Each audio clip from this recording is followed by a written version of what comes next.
Yes, Shaisa Aslam, please start.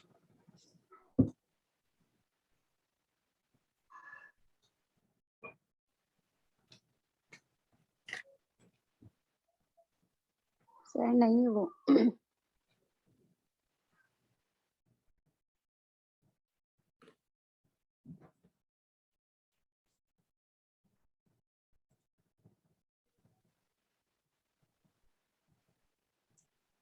Yes, Shaisa, start, please.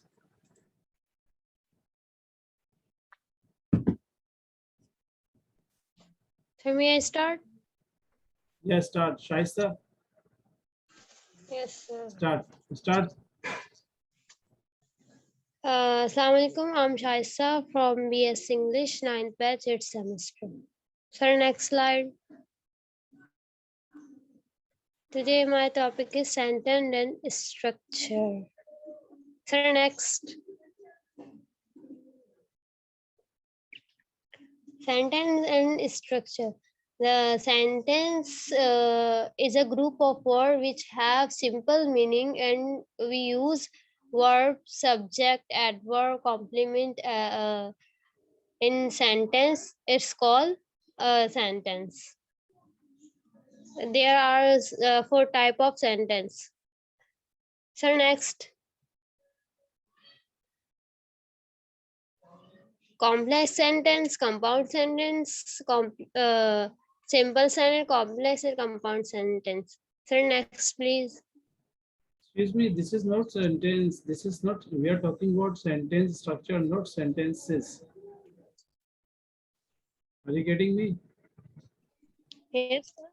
Okay. Yes, sir. Okay, carry on.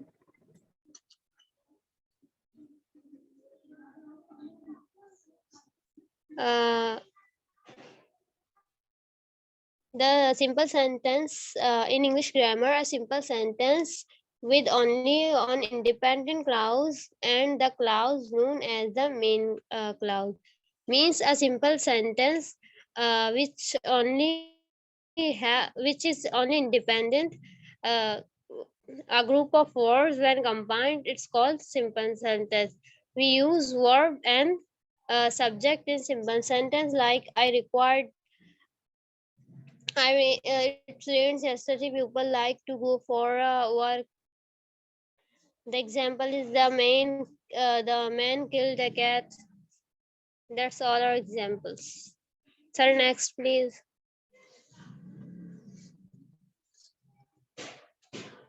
A compound sentence. In compound sentence we use two independent clause.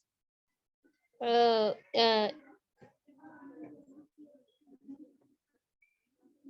uh, we doesn't require dependent clause in compound sentence. Also, we use compound sentence, comma, semicolon, coordinating conjunction. But, or, yet, for, these all are coordinating conjunction we use in compound sentence. For example, the sentence is, I wanna with my friend, but I'm ill. Uh, I wanna is a independent clause, but we before the second clause we use the coordinating conjunction, which is but. That is called compound sentence.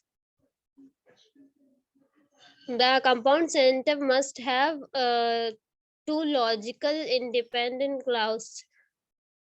So next.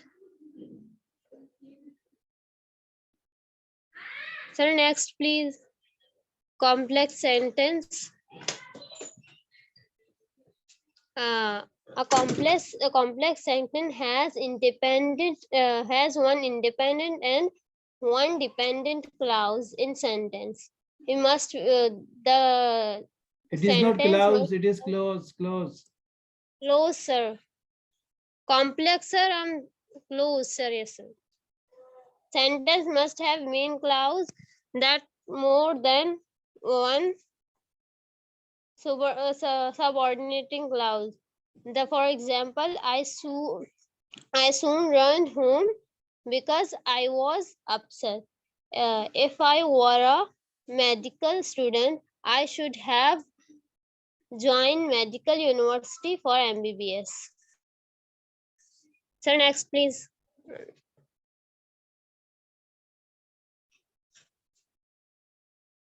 Compound sentence. Sir, compound sentence. Sir, I have explained it. Sir, next. Your presentation is like this. There's no other. Sir, what? बस यही आपकी slides और तो नहीं है. This is the last slide. Compound and complex sentence. Yes, sir. This is the last slide. उसके बाद कोई slide नहीं है आपकी.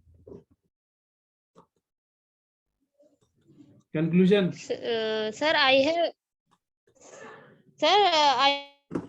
have one more than complex and compound sentence. Where is it? कहाँ पर है वो?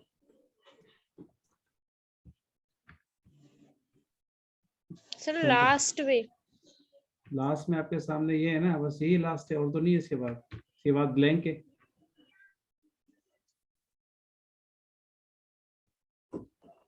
This is the last one. उसके बाद ब्लैंक है. ये देख लें.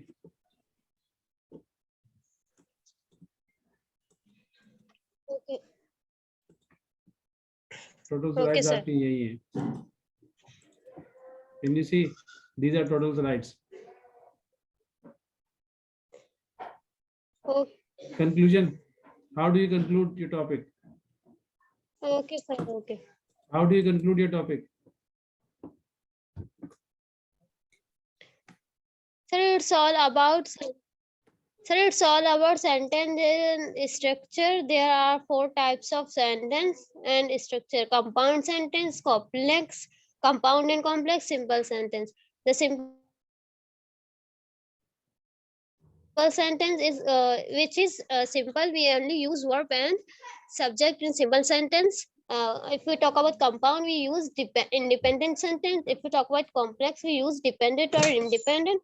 Okay, If thank we you. talk about complex and compound, we use 2 independent and 1 dependent clause.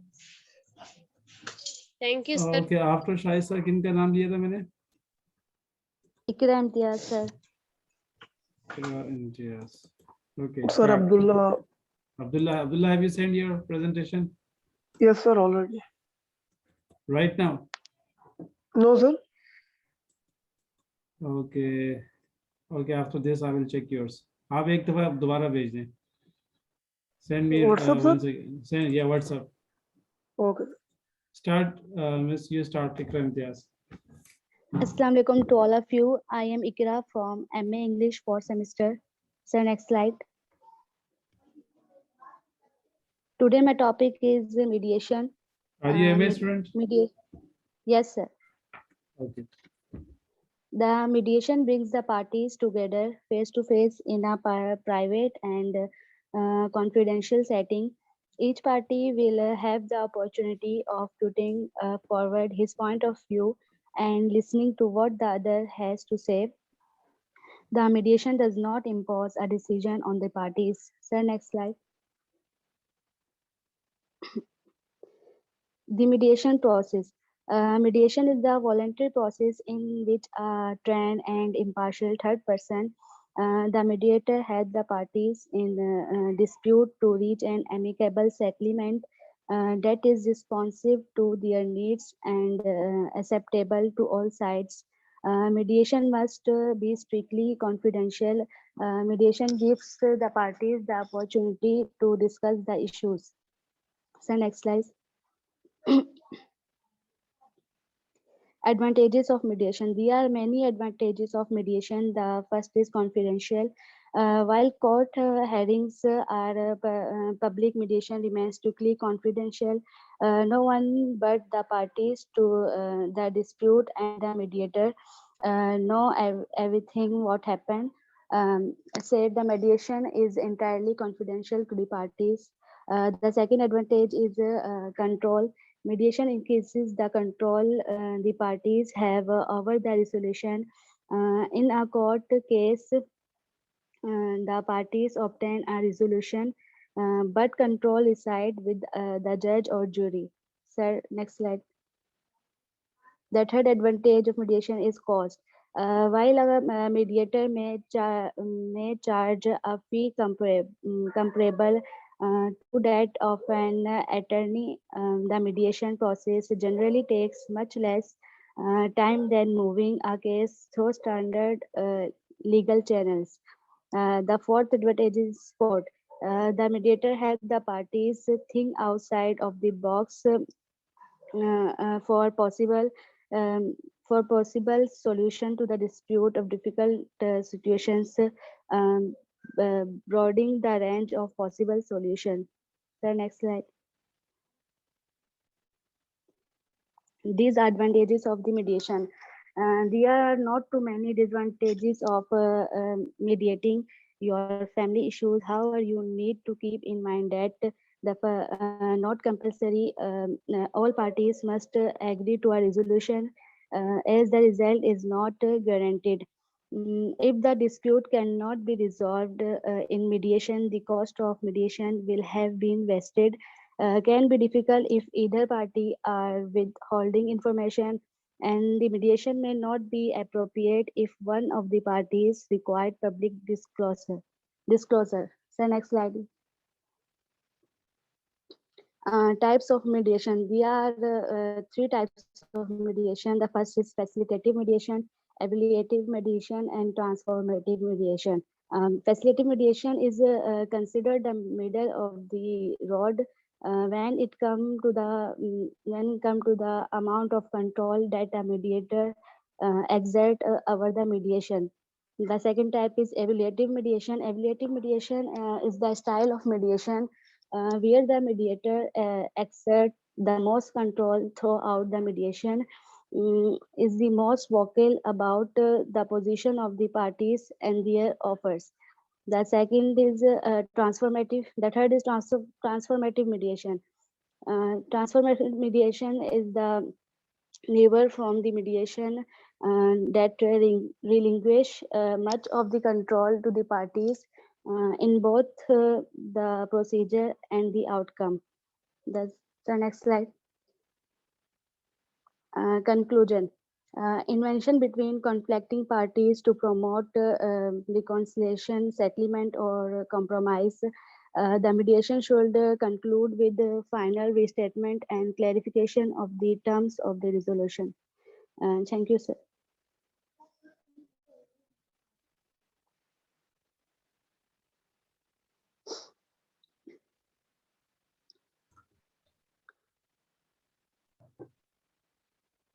Okay.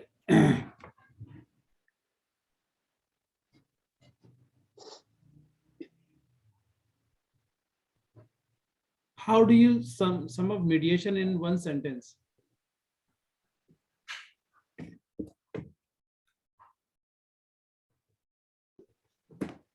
The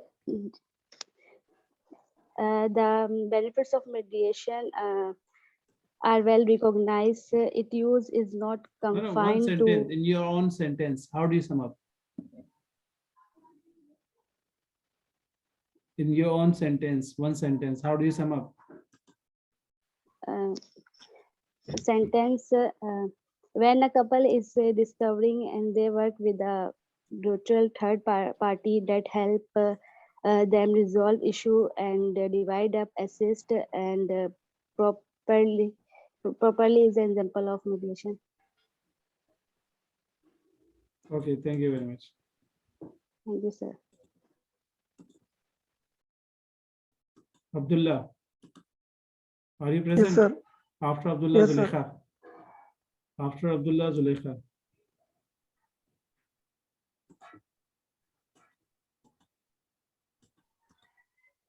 Sir, I am Abdul Latif. Okay, first Abdullah, then Zulekha, then I will.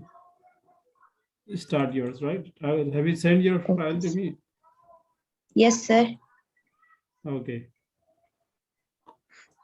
Start, Mr. Sir, Abdullah. my name is Abdullah and I'm from BS English 8th semester. And today my topic is what is discourse? Next. What is discourse?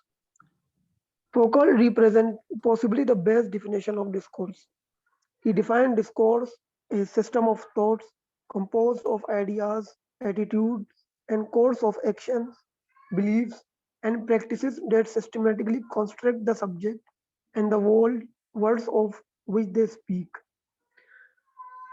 In simple word, for example, the definition of discourse is a discussion about topic, either in writing or face to face. And another example of discourse is like a professor meeting with a student to discuss a book. And also the other example of discourse is two politicians talking about the current events. It's all about the discourse. The next.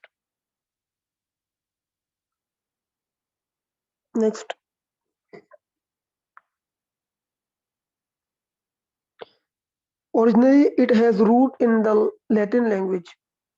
The term assumes slightly different meaning in different contexts.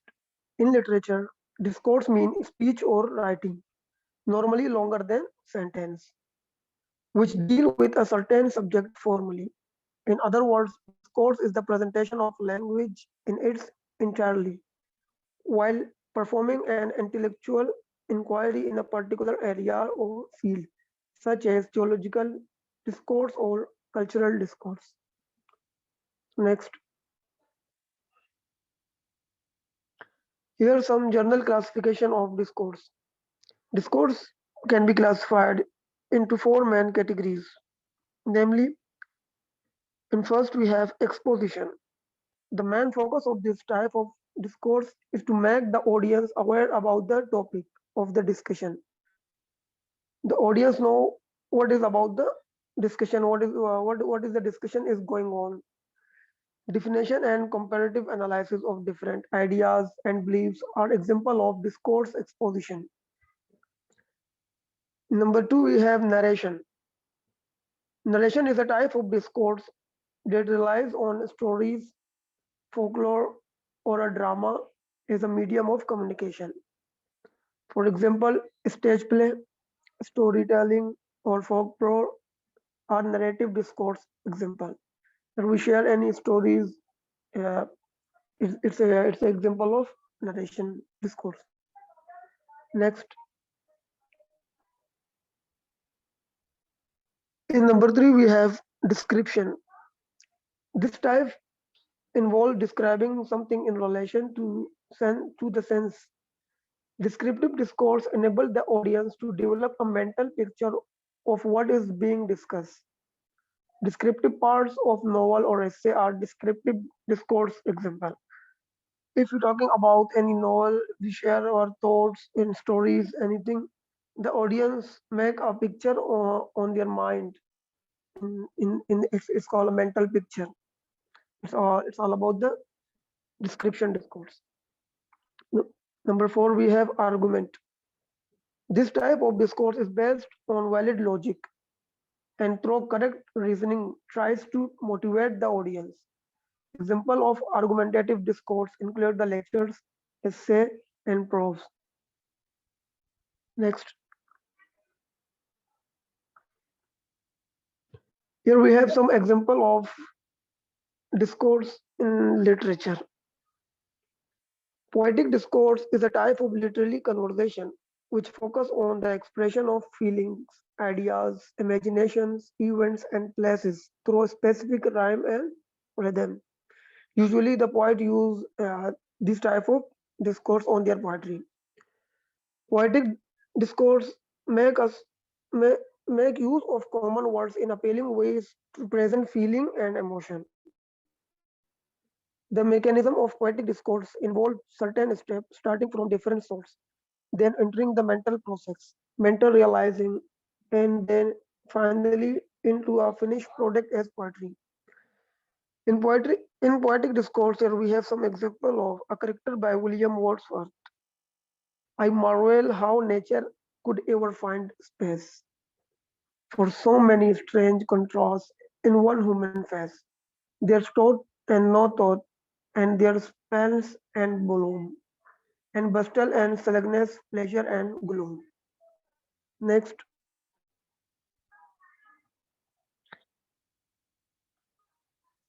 and next we have expressive discourse.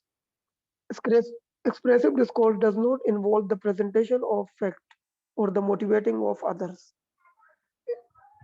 It is not the presentation of fact. It is not used for the motivating the other people, but is rather a reflection of our emotions that form the foundation of our expression. It is all about the emotions and our expressions.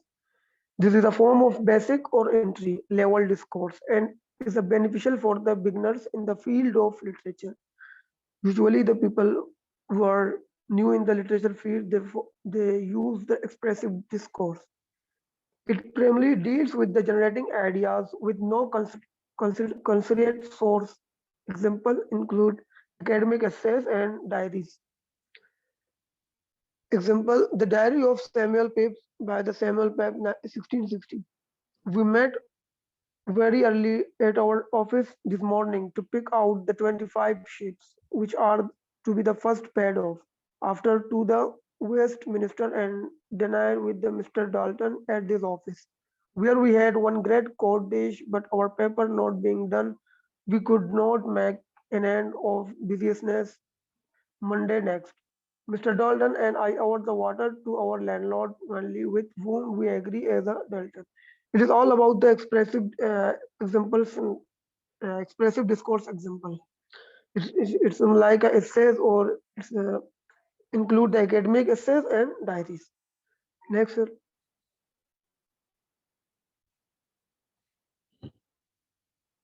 Transactional discourse. The basic aim in this kind of discourse is to convey the message in such a way that it is clearly understood without any confusion. The words which is clearly understood by the audience. Whatever is said has no ambiguity. Everything is clear for the reader. It means there is no ambiguity and no other meaning of the word. It is very clear and crystal clear sentence. Usually, this type of discourse is an active voice. It is usually used in an active voice. Example include instruction.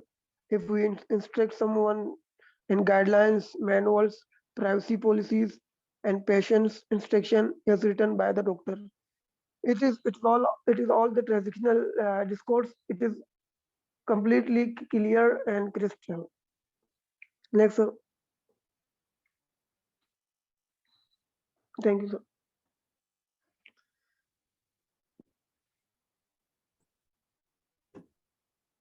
Thank you, sir. That's all. Thank you. No.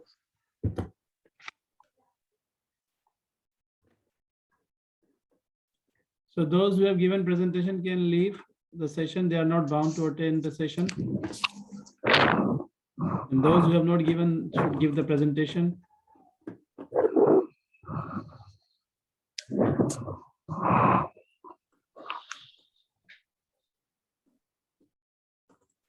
Start, please. Can you hear me? Yes, sir. Assalamu alaikum. This is Zulekha Daud, and today my topic is BSMA. Sir, MA English. Start. Writing is a powerful tool of communication. Sir, next slide. What is writing? Writing is the process of communication, thoughts, and ideas in a readable form by using symbols, letters of the alphabet, punctuation, and spaces. Writing form of human communication by means of a set of visible marks that are related by convention to some particular structure level of language. Written communication, a written word is one that entails written words, letter, emails, and manual manuals are some of the most common forms of written communication used by people in the modern world to, uh, to express their thoughts and feelings. The old style of communication between people and the public was very different from that of modern communication, and many aspects of which we are used today, such as advertising, technology, and many other aspects of uh, our daily lives. So next slide. Here I discuss about in detail that why writers write and leave an impact in society through their writing. So writing is considered as one of the most time consuming tasks that require patience and enthusiasm. Here are some of the reasons why writers are truly inspiring. Number one is they express themselves through writing. Writers are capable of transporting us to different realms, allowing us to fall in love with a character and even convincing us that unicorn exists. They express their thoughts and emotions in the most creative way possible, whether it's in a poem, novel, or blog. The second is to create something meaningful. Uh, for most authors, writing is more than a job, it's a passion. The majority of writers are in this area to create important and unforgettable works of art. The third one is to help others. Another reason why people write is to help others in any way they can, such as by making a difference to their communities. The last one is to achieve a goal. Writers are all about reaching a goal, whether it is to create a 500 words blog or 5 stanza poem. Writers aim high. It is because they need to be focused on what they are doing. So next slide.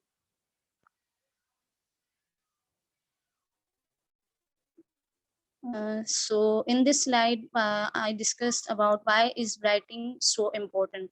Writing is the process of analyzing and comprehending ideas, information, knowledge, or experience in order to gain knowledge or information, share and learn.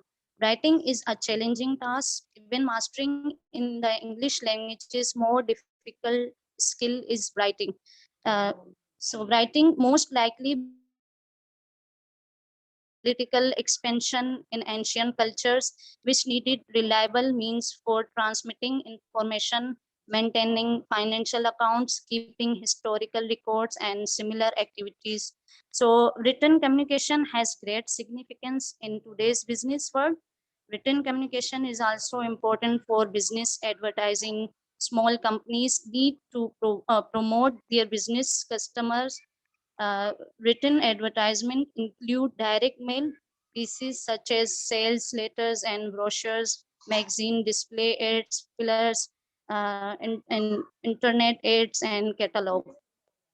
So next.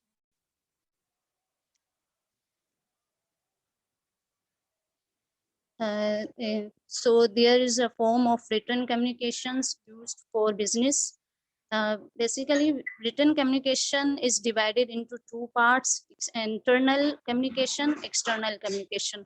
Under internal communication at the workplace, done for emails, reports, instant messages, as in the internal process, bulletins, and employee manuals. External communication is concerned news releases, while emails, brochure, letters, and finally advertisement. Letters and memos are the basic vehicle of business communication. Letters are for external communication and memos are for internal communication. So, and email is an extremely important written communication tool used in business. Employee write multiple emails each day. Blog is also a form of written communication. The blog is a medium allows for freedom of expression. People can use it to raise awareness about any subject in order to acquire more followers, or they can write to demonstrate their own knowledge in any event. The blog is powerful mass communication tools. Sir, last one. Conclusion, written communication has a great impact in today's business world. Today, due to the advancement of information technology, writers and authors are in demand to make digital media content, such as digital marketing companies, advertising organization do requires a content writer or a journalist. Websites, social media marketing companies, and many other IT or non-IT companies need writers to help them write for their digital marketing channels, such as brand sites, commercial advertisement, social media, and post blog. So many things are easier to communicate in written writing than they are in conversation. No distraction or interruption. You can be free to write what you feel. Thank you.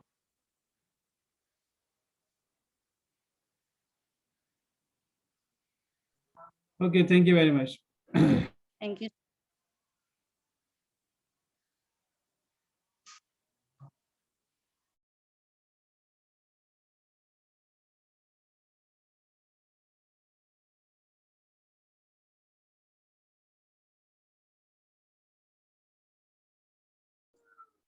Hira Salman. Yes, sir.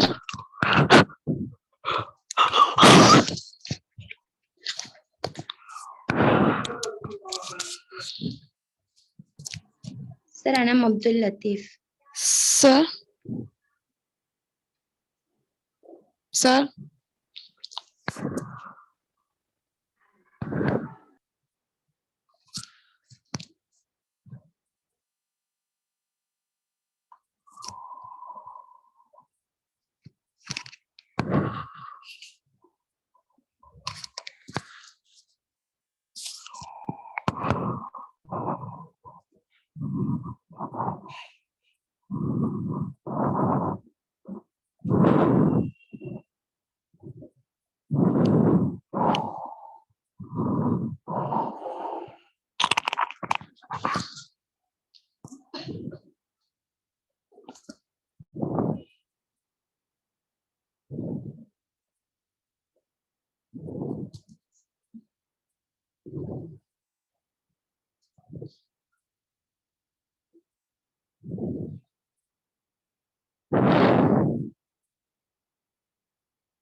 Start, please. Yes, sir. I am Hira Salman. Today my topic is presupposition. So next, presupposition. What is presupposition? A presupposition must be mutually known or assumed by the speaker and addresses for the utterance to be considered appropriate in context. It will generally remain a necessary assumption whether the utterance is placed in the form of an assertion, denial, or questions, and can be associated with a specific lexical item or grammatical features. So next, types of presupposition. Number one, existential presupposition. Number two, factive presupposition. Number three, lexical. Number four, structural. Number five, non-factive. Number six, counterfactual presupposition. So next.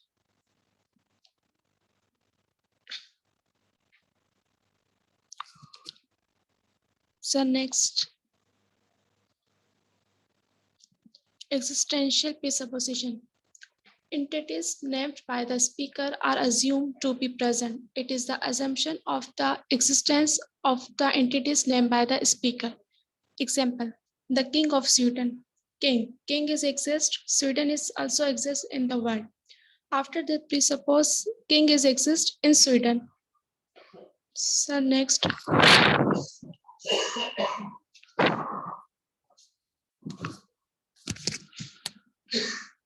Lexical presupposition.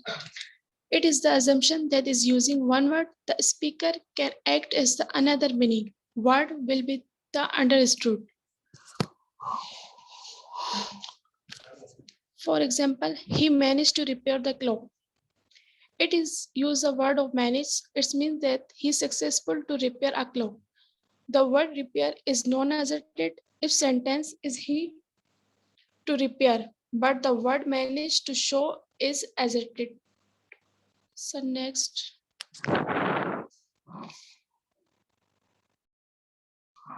Factive presupposition. It is the assumption that something is true due to the presence of some verb such known, realize, and glad. For example, she did not realize he was ill. Now she does not know, she does not realize that he was ill. The fact is that he was ill. So next, non-factive presupposition. It is an assumption referred to something that is not true. For example, I dreamed that I was rich. The word dream is used, it means that I was not rich. These types of word to show that something is not true or something is not reality. So next.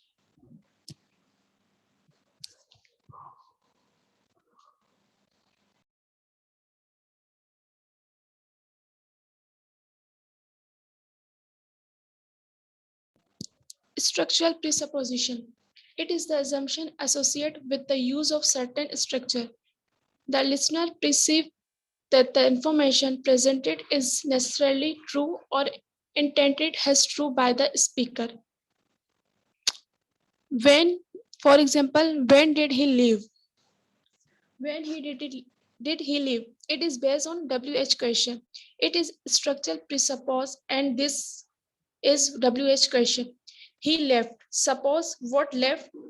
It means truth left. Talk in the past when was gone. It means the presuppose. It was gone or when that is true and reality. Number 6, counterfactual presupposition. It is the assumption that what is presupposed is not only true, but it is opposite of what is true or to contrary facts. For example, if you are my friend, you would have helped me. You are not my friend. To talk about contrary and what is reality, you are not my friend, and we presuppose that if you are my friend. So next, conclusion. At the end, it can be said that it is the branch of linguistics known as pragmatics. A presupposition is an implicit assumption about the world or background, belief relating to an utterance whose truth is taken for granted. In discourse, and presupposition must be mutually known or utterance to be considered appropriate in context, and it is also made the writing interesting and informative because they provide us with a chance to peep into the deep recesses in human minds.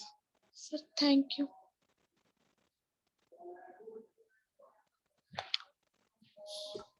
Okay, here we stop because now too tired. Now, inshallah, on Saturday,